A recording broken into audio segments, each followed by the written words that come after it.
सत्य की खोज में हम अक्सर अनजाने रास्तों पर निकल पड़ते हैं। यह कहानी भी ऐसी ही एक यात्रा की है। अरुण एक साधारण युवक था, लेकिन उसके दिल में सत्य को जानने की एक अद्भुत लालसा थी।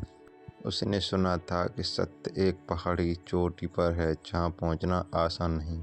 लोग कहते थे कि उस रास्ते में मुश्किलें, भ्रम और डरावने अंधेरे हैं। पर अरुण ने ठान लिया कि वह इस यात्रा पर निकलेगा। पहले दिन उसने हल्के सामान के साथ यात्रा शुरू की।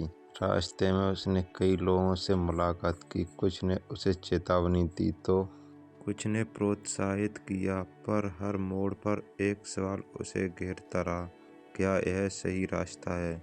जैसे जैसे वह आगे बढ़ा, कठिनाइयां बढ़ती गईं। घना जंगल, ऊंचे पहाड़ और उफनती नदियां उसकी राह रोकने को तैयार थी। कई बार वह गिरा, हारा और वापस लौटने का विचार मन में आया, लेकिन उसके भीतर सत्य को जानने की भूख उसे आगे बढ़ाती रही। एक दिन उसने एक साधु से मुलाकात की। साधु ने मुस्कुराते हुए पूछा, क्यों भटक रहे हो पुत्र? अरुण ने उत्तर दिया, मैं सत्य की खोज में हूँ।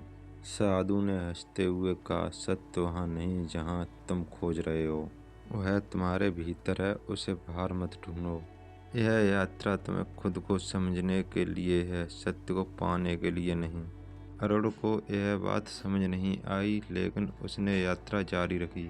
धीरे धीरे उसे एहसास हुआ कि हर कदम पर उसने अपने भीतर एक नया दृष्टिकोण पाया। अंत में जब वह पहाड़ की चोटी पर पहुंचा तो उसने देखा कि वहाँ कुछ नहीं था, सिर्फ खालीपन। उसे समझ आया कि सत्य वह नहीं जिसे हम कहीं ढूंढते हैं, बल्कि वह अनुभव है जो हमें इस यात्रा में मिलता है। सत्य शायद यही जानना चाहता है कि उसके पीछे भटकते हुए हम अपने आप को कितना पा सकते हैं।